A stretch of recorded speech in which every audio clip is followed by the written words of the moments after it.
Welcome back to my channel and day 6 of the holiday advent calendar.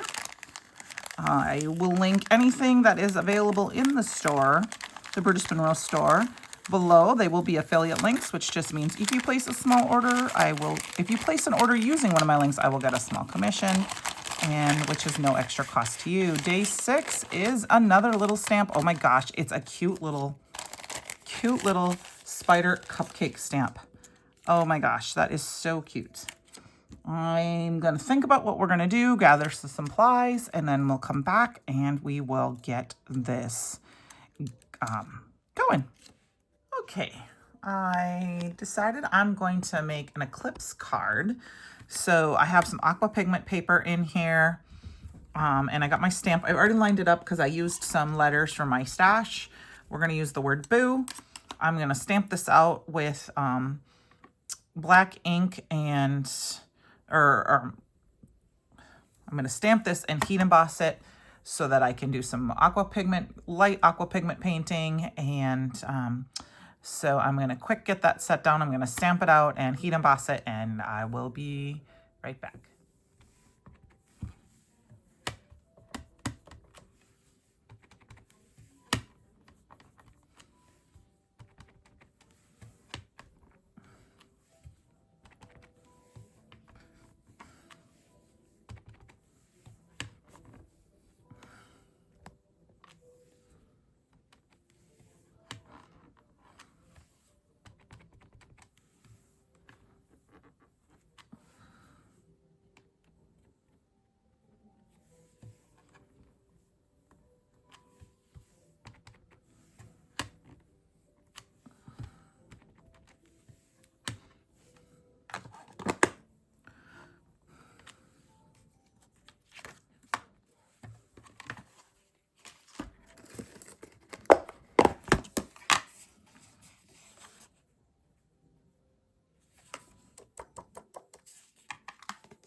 Okay, so I grabbed the Mad Cup Tea Affair and Peppermint Patty Aqua Pigments. If any of these products are in stock that are available outside of the box that I have used, I will link them below. They will be affiliate links, which just means if you place a small order, I say that every time, if you place any order, I get a small kickback from it or a small compensation, and it does not cost you anything extra. So I appreciate that. It helps me bring you content and all that good stuff. So I'm just quick kind of shaking them up real good. And then I also like to squish my, in and out. Don't forget to squish in and out of your little eyedropper there, because sometimes paint is in there and you need to make sure that it all mixes in properly. So we're going to do some very, very quick watercoloring with this. I'm just going to add some water to the top of this. And I don't think it's super, my water, I don't think is super clean because it looks kind of dirty there. So I'm going to grab this and just kind of dab that off a little bit. This is very, very fast watercoloring. We're just going to add a little bit to each thing. It's just a fun way to add a little bit. You don't have to do a lot. You don't have to be an expert watercolor. If you use, like I use the Black Widow Stellar ink, and then I heat embossed it with the Icicle embossing powder from Brutus Monroe. And then I just can drop color on. And I don't worry about it too much, Sometimes I take my time and just really, really color. Other times I just slap the color on. It just kind of depends on what you want to do. So it's like I said, you don't have to do a whole lot. I'm gonna go ahead and add a little bit of water to this. If you get too much water, you can go in, wipe your brush off, and suck it back up. Just kind of letting that paper sit because I want this, I'm gonna let the purple here, this madcap, it's kind of a purpley red color. I'm just gonna let it kind of flow on its own, and I'm not gonna worry about, you know, like spreading it out. I'm gonna let it do itself. And by putting all that water on there, it kind of does its own little magic. And then I can add a little bit more water, which helps spread.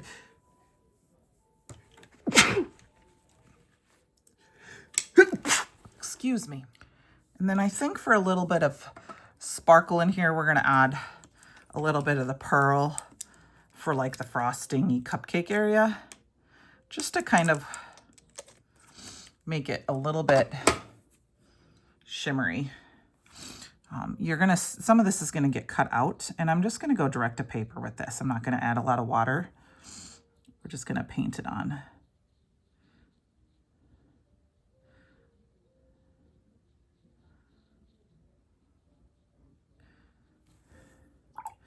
And then because this is a Halloween card, I'm gonna go ahead and I'm gonna add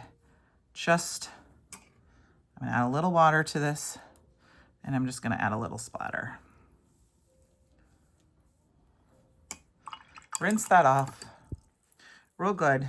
We're gonna add a little green too.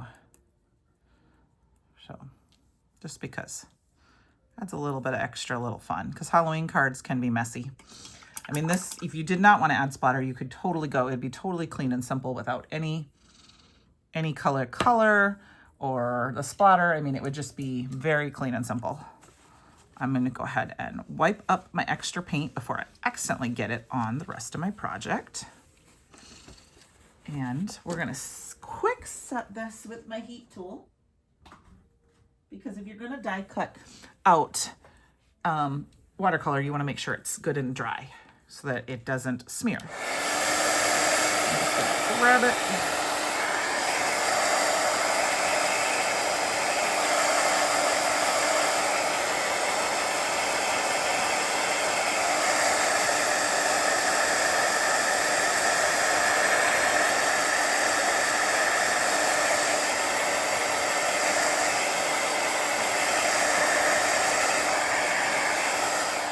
Okay, now that we're dry, we're going to trim this down a little bit. I'm going to trim a little bit off the bottom, and I'm going to do a tiny bit off the right and then, or the left, and then a little bit more off the right. So it's at 5 1/4 by 4. That just gives it a little bit, you know, space so that when I layer it, I can layer it on some pattern, on some cardstock, and it will give a little bit more dimension. So I'm going to go ahead, and now there's a couple ways to do this. I'm going to go ahead and we're going to line this up. Well, first thing we're going to do is we're going to use our grid mat to line up these letters, because the O is going to need to be 1/4 inch. I want it 1/4 inch apart. I want them spread out a little bit. So I'm using my grid line mats to do that. And then I'm going to use some washi tape here, and a little bit longer. I'm going to very carefully just set that down, hopefully not moving them. Yep. And then they're all lined up. And then I really do want to cut out part of that. I want to cut out part of the I'm going to see where are we at here?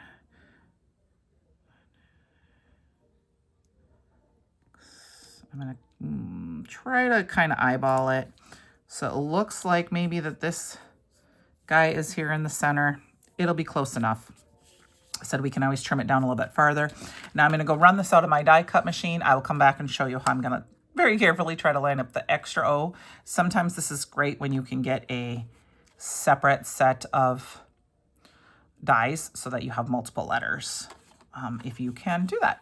So I'll be right back. Okay, now this is the one thing you have to be careful with. I used washi tape.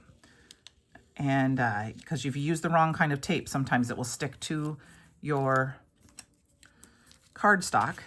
Now, the B, the letter is in the inside. Here's the B, so we're going to keep that together. Here's my first O. So now we're going to use this. And then what I can do is I can use this one and line it up. And then I know I was one, well, that's not going to work. We can line this, and then we can line this up so that I can kind of, well, I can do it this way. So I kind of line it up so that I see, and I can use that line, and hopefully this is where sometimes I don't have it quite straight. So that's why I said it's nice to have more than one. And I'm gonna, oops, see, I moved it. You don't wanna move it. Once you get it lined up, it looks pretty close for 1 centimeter apart. But now what I gotta do is hope that I line this up straight. And that it's straight and it's about the same level as those. So let me go cut this and I will be right back. And I'm also going to go ahead and cut out some more. You can totally use foam tape, but I'm going to cut out some thicker or some cardstock to layer this to make it an eclipse card. I will do that off camera and we will put our card together when I get back. Okay, so I've already stacked my B and my O. I did 3 layers of licorice cardstock. You could do multiple layers depending on how thick you want your eclipse card to be. I cut out 3 layers of licorice and I'm gluing them on top of one another. And I am using liquid glue because it gives me just a little bit of wiggle room so that I get them lined up properly. Because when you do a card like this, you want to make sure you take your time and make it look nice, because that little bit of extra gap can kind of throw the whole card off. And then I am going to go ahead and glue the top on. And then I saved the insides because we do need those as well. Okay, and then I'm just kind of using my magnets here to kind of hold those in place. And then I also cut down an A2 card panel of the licorice to use as my mat. And we're just going to go ahead and glue this down. This was cut down to 4 5 1/4, if you remember. And then we're going to go ahead and put glue in all over. This is where I need to have my, I still haven't filled my tape runner from the other day. Okay. And then my card panel is, I gotta put this in front of me, so I'm sorry if I'm off camera a little bit, just because it's hard to see. 5 1/2 by 4 1/4. I'm just gonna center that in there and rub that down good. And then what you do is you take the letters, and there's a couple ways. This is the way I like to do it. I'm gonna go ahead and we're going to pop them right in there. Like I said, I only did 3 layers. And then I'm gonna go ahead and add a little bit of glue, grab my pickup tool here, and I'm gonna go ahead and stick it down and then use the pointy side to kind of push it into place. And that's what gives it the illusion that, and then like sometimes I will find something that's, I'm gonna use the wax end, not push too hard because I don't wanna ruin my wax tip, but that will keep, since I have a clear wax tip, it will help me press that in. And then I need to check and make sure I've got my O's. I'm pretty sure because there's a little red dot. This one should go right there. We'll go ahead. We'll glue both of our O's in and then we'll glue our centers in.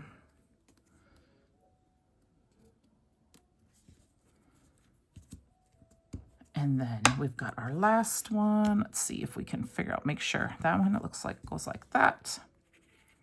Same thing with your centers. You want to make sure that if there's any paint or anything on them.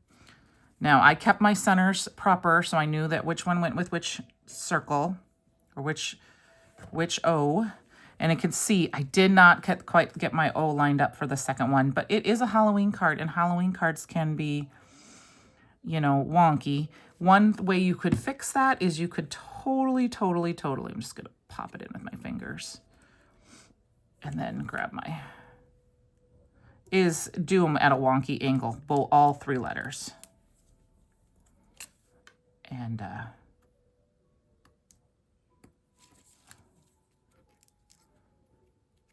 then they would be lined up. That is one way to get past that wonkiness if you aren't good at lining up your letters, kind of like I am not good at lining up my letters. And then it just takes a little bit of fussing. Now you could have used just one black layer to line it up and put these down first. I like to do them underneath, even if it's not perfect. It's like I said, this is a homemade card. It does not have to be perfect.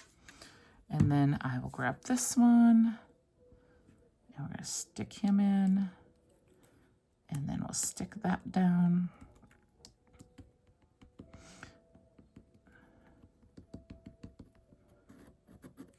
We have a very, very basic card, even though it took a few extra steps. So then what we're going to do is we're going to kind of, I thought I'm going to use that same stamp set I used the other night. And grab, I think there's a sentiment that's going to work as a sub-sentiment here. Quick wipe off my stamp. Actually, I'm just going to stick my stamp on my mat and I will clean that off. I think I had a boo. I'm just going to grab this happy. Wait, let's see. Boo. I'm going to have a spectacular night of treats from the Tricks or Treats stamp set, which we used, I believe, on day 1. Throw that in here. Now, we had already splattered, but that's okay. We're just going to line the sentiment up underneath, and it's about the perfect length to go underneath our sentiment. Grab that, and then we're going to grab that same Stellar ink. Even though we're not going to heat emboss it, I'm not going to heat emboss it this time. I'm just going to stamp it down, and I'm just going to use my fingers. We may stamp it a couple times because this is watercolor paper. It has a little bit of texture. Tooth, I think, is the technical term for it. Could be wrong. That works for me. And then for a final touch, before I put it on our card base, I'm going to add, well, actually, let's put it on our card base first. Couple card panels here off to the side.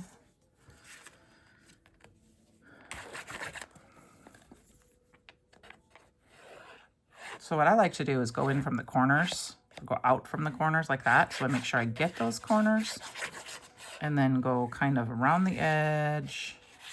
And then, so you get up and then you go edge willy-nilly. Just all over. So it's but liquid glue is pretty set. This is barely arts glue, so it is. And then I'm going to go ahead and set it up on these 2 corners. Like that. And then for a little added fun, we're going to add 1, 2, 1, 2, 3. And then I'm going to grab a different gem this time. I'm going to grab, there's these, I'm going to grab some purpley blue ones that have a little black in them for a little fun. And I see I didn't get a perfect line for those 2 here. Just what, all you have to do is put it down and kind of move it over. You can use your little pick tool. Now we could totally do 3. We might need to, we probably could have, but I'm going to do 2 and 5. It might look a little weird, but it's just a little bit of extra fun to add to the card.